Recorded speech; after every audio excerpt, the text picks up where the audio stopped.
posso contar mais uma história? Claro. Meu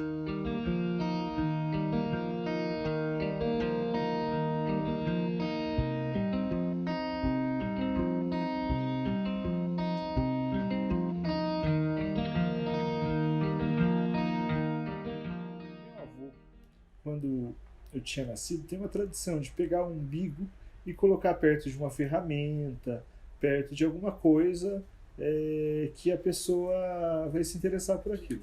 O meu avô pegou o meu umbiguinho e colocou dentro de um livro. Ele falou assim para minha mãe, para ele gostar de livro, para ele gostar de ler. Aí eu falei assim, bem, parece que deu certo.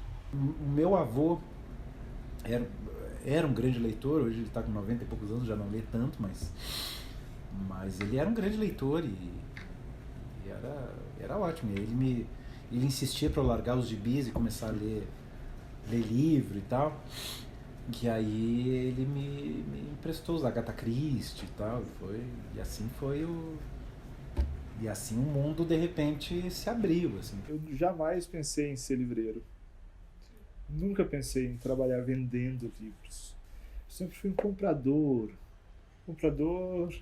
atroz de livros. Deixava de almoçar para comprar livros, deixava de viajar para comprar livros. Tanto é a minha primeira vez que eu viria para São Paulo, eu não vim por conta dos livros. Meu pai me deu dinheiro para passagem, eu só tinha dinheiro para passagem para mim fazer a prova da USP de filosofia, de Poços de Caldas para cá. E aí eu passei em frente a um sebo, lá em Poços de Caldas, e gastei todo o dinheiro que eu tinha, né, em vários livros ali, e não tinha mais dinheiro para passagem, por exemplo. Então, minha vida sempre foi envolvida neles como forma de conhecimento, mas também como refúgio e como, eu não sei te explicar, é uma atração profunda. Eu lia antes de saber ler, né? Assim, de ler palavra escrita. Os quadrinhos foram muito especiais para mim. Eu via as historinhas e imaginava. Eu tenho várias manias para ler. Eu gosto de ler um livro escrito, um livro mais gráfico ao mesmo tempo, que depende do momento. Leio um livro no celular.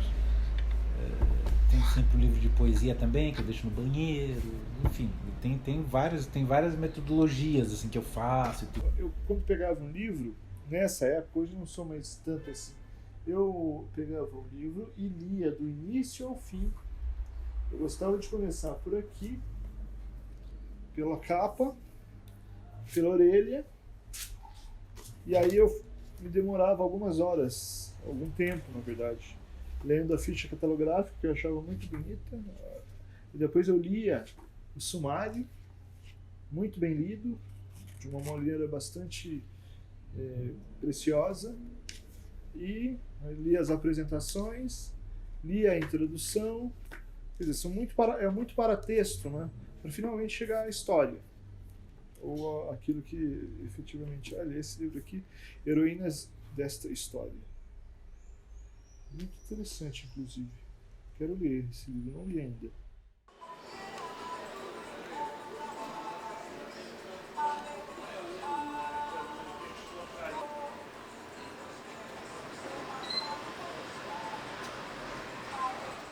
A Vanessa é minha companheira, e ela também ama os livros. Ela tinha uma biblioteca, tem uma biblioteca, que era linda quando eu fui na casa dela. Eu falei, é interessante, pode ser interessante. Me empresta seus livros? Ela falou assim, não empresta, você pode vir e ler aqui. Hoje eu vou ter que me mudar pra cá. A Vanessa nunca foi na minha casa, onde morava. E aí ela falou assim, vem, vamos alugar um apartamento e a gente vai morar junto.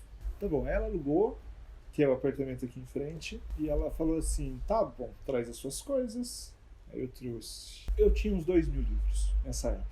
E aí ela falou assim, escuta, você tem muito livro, você precisa dar um jeito aqui, paga no condomínio, chegou, já venceu. E aí a única coisa que eu tinha eram os livros, né? Aí eu falei assim, eu vou vender meus livros.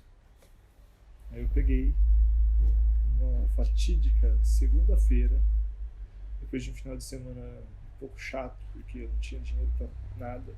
E a Vanessa estava falando assim, você tem que ir por adiante, tem que procurar trabalho. E eu procurando, mas não conseguia, porque eu sou um contador de histórias.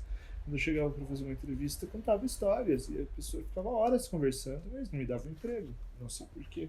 Aí eu cheguei ao fundo do poço, comecei a vender meus livros.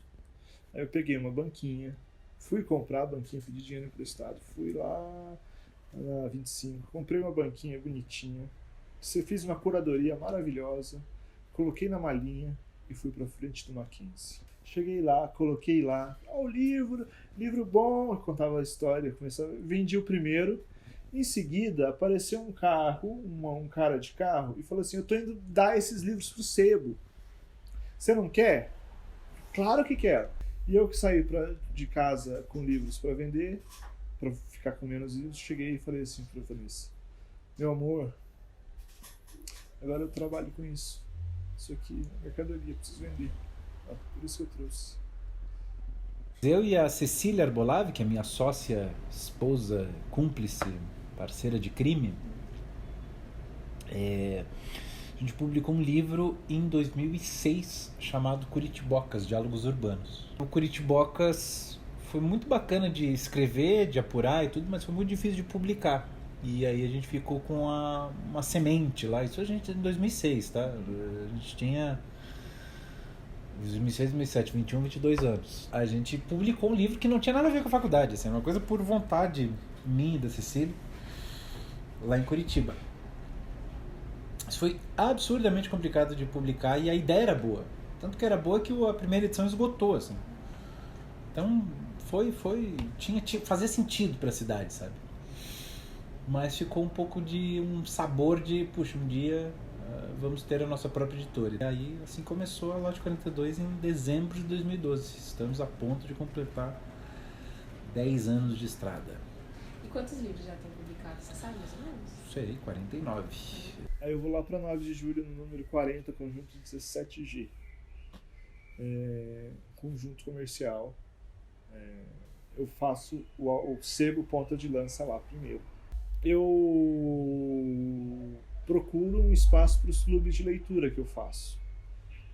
Mas eu não gosto de coworking, eu não gostava. Eu disse, tem que ser um espaço com a minha cara. E aí eu começo a procurar, e aqui tinha um bar, que era bastante barulhento. E por sorte esse bar saiu daqui. E aí eu liguei para o proprietário, tive que contar muitas histórias. Histórias infindáveis. Convencê-la de que aqui é um bom espaço para ter uma livraria. Isso é uma livraria, dona Carmen. A senhora pode apoiar uma livraria. Imagine a senhora dizer não para uma livraria. Dá má sorte, dá um azar danado. Eu vejo que o grande problema do meio editorial brasileiro, e aí é independente e é grande, mainstream, é a desvalorização do livro. Desvalorização, não confunda. Valor é uma coisa, preço é outra. Estão relacionados, mas estou falando de valor. Não ocupa um lugar na sociedade que ele merece, ou que pelo menos que o mundo consagra, né? Que o mundo, pelo menos países desenvolvidos e tudo mais, e sociedades com suas instituições e seus IDHs mais elevados que o Brasil, costumam colocar o livro. O Brasil não faz isso, infelizmente. Esse é o grande... do meu ponto de vista, a partir disso você consegue enxergar... Esse é o ponto central do problema do meio editorial brasileiro. Esse é o núcleo. Então, a banca, ela vem então como uma questão de valorização do livro para você? A criação da banca? Também é uma consequência disso. Os clubes de leitura funcionam da seguinte maneira: geralmente eu seleciono os livros que eu gostaria de ler, ou os livros que algumas pessoas gostariam de ler, e a partir de uma preparação, de uma leitura, de consulta a outras literaturas para fazer um bom trabalho, nós nos encontramos, geralmente de 10 a 15 pessoas, aqui nesse espaço, que a gente reorganiza esse espaço, coloca cadeiras confortáveis, um bom vinho que as pessoas podem trazer, ou eu posso oferecer aqui da livraria, e a gente se senta para ler. para falar a partir da literatura. Falar e ouvir a partir dos livros. A gente leu O Grande Sertão Veredas, aqui na livraria. Foram 6 meses. Um grupo de 5 pessoas compraram os livros, todos na mesma edição, e fazíamos encontro de 15 em 15 dias, e foi emocionante. A parte mais gratificante, eu acho que é entregar o livro que a pessoa está procurando, entregar esse livro certo. Sou capaz, estou treinando isso, não quero chegar à perfeição, mas de você dizer um momento da sua vida, uma história, e eu dizer assertivamente: eu tenho o livro certo para você. Ir na estante e recuperar aquele livro e dizer: está aqui. E a pessoa fala assim: esse é o livro certo. A banca ela surgiu para suprir uma necessidade do meio independente, principalmente do meio gráfico independente. Tá? A gente vive o nosso contexto aqui de independência é um pouco diferente do independente geral, que é uma palavra muito abrangente. O nosso meio gráfico independente ele circula muito em feiras, né? Essa bagunça aqui em volta é por causa das feiras que a gente está organizando aqui final de ano e tudo. Uma feira é muito legal, eu adoro feira, acho que é o momento de valorizar o livro também, mas quando você quer num domingo adquirir o livro de uma editora independente, às vezes você não consegue encontrar, você não sabe qual é o ponto de referência. Então a Banca Tatuí é uma espécie de feira permanente, com horário comercial, para as editoras independentes que circulam muito em feiras. E aí você tem uma feira aqui constante. Eu já tinha um desejo infantil, né, nos meus tempos de criança, de ter uma banca de jornal. Eu sempre quis, assim. Na minha época, a minha internet era a banca de jornal. Para saber o que acontecia no mundo, vinha por meio de revistas, quadrinhos, enfim. Sempre gostei muito disso. Uma cidade chamada Guaíba, né? Não tem livraria, não tem cinema, não tem teatro, não tem Sesc, não tem museu, nada. Em termos de aparato cultural. Mas tem uma banca, tem uma biblioteca. Inclusive, a Biblioteca Pública de Guaíba fica ao lado da banca de Guaíba. Então era o meu lugar de transitar, digamos assim. Minha família não tinha livros em casa, mas havia um tipo de acesso que eram as bibliotecas, que eu aprendi muito cedo a frequentar. A escola tinha uma biblioteca, vivia fechada, trancada com chave, e eu consegui a confiança da secretária da escola, e eu tinha a chave da biblioteca.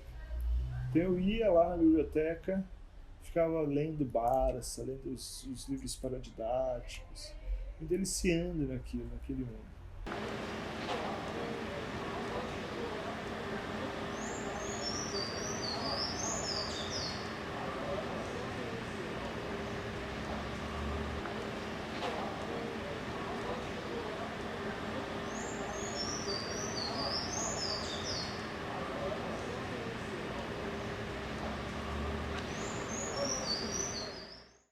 A sensação que eu tenho é que o Brasil é uma espécie de faroeste do meio literário, assim.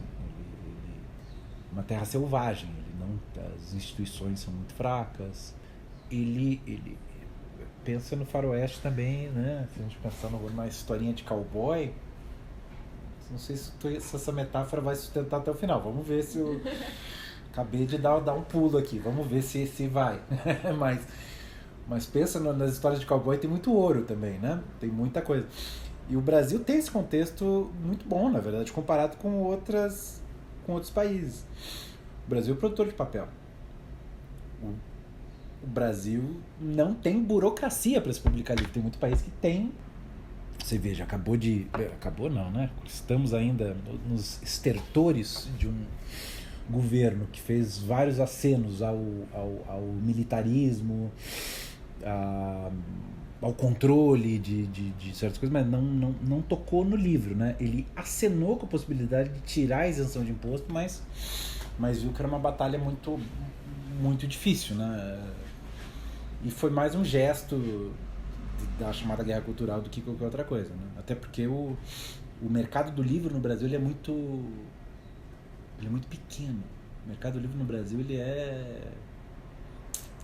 fatura pouco comparado ao que o Brasil é. No meio independente existe uma ideia de camaradagem muito forte. O editor independente ele se ajuda muito. A gente está do mesmo lado, né? Todas as livrarias que as pessoas, nós queremos que as pessoas leiam mais e que frequentem mais espaços como esse, que são espaços mágicos, são espaços, cada uma tem a sua particularidade. E essa aqui, por exemplo, é uma livraria de literatura, uma livraria que geralmente eu estou aqui, que adoro conversar com as pessoas, ofereço um leitinho de cachaça. E é uma livraria terapêutica essa aqui. Acho que é a única livraria que as pessoas vêm conversar comigo, chorar suas mágoas, contar seus amores, suas desilusões. Aqui é uma vila, basicamente uma vila. Eu conheço todo mundo. Então a gente vai convivendo, né? E aprendendo um com o outro também, né? Acho que a gente só se fortalece se todas as outras livrarias estiverem com saúde. As livrarias pequenas, elas são todas muito amigas e muito próximas. É claro que eu prefiro a minha. Eu sempre digo isso, eu prefiro a minha livraria. Qual é a sua livraria predileta? É a minha. E quero que a minha livraria seja a livraria predileta de muitas outras pessoas. Mas há espaço para todo mundo. A gente aqui na livraria acolhe uma comunidade fiel, embora que ainda pequena, a gente só tem 1 ano e meio. Uma livraria, ela é um projeto de longo prazo, né? Você se instala, você constrói o acervo, você organiza o seu acervo, você fica a maior parte, eu pelo menos fico a maior parte do tempo organizando, vendo o que comprar, o que não comprar, lendo livros para poder fazer indicações com qualidade. Você começa a ler coisas que tem na banca também, né? Fica muito mais fácil você ganha uma biblioteca, basicamente, né? E tudo, né? Eu acho que todo leitor evolui com o tempo, né? O bom leitor, né? Porque o que se pede de um leitor é que ele, pelo menos o modelo ideal de leitor, seria essa pessoa que evolui constantemente, né? Que muda constantemente. E que não está alheio. Essa mudança, ela é parte da vida. E ao se cuidar de uma livraria, ao se cuidar de uma editora, a sua vida muda, né? Ainda mais no esquema nosso, que é projeto de vida, né? Uma vez eu sonhei que eu estava vendendo livros muito bons, Guimarães Rosa, Graciliano Ramos, Clarice, Érico Veríssimo. E aí alguém veio e perguntou assim: o que você está fazendo? Estou vendendo livros. Meus livros estou vendendo. Sou livreiro, vendo livros, indico livros. Vamos comprar um livro hoje? E aí ele falou assim: mas por que você está vendendo livros? Aí eu respondi no sonho: porque é assim que eu vou ficar rico. E ele olhou e fez assim, um sinal de interrogação. E aí eu continuei no sonho: você não sabia que nesse país é só vendendo livro que a gente fica rico?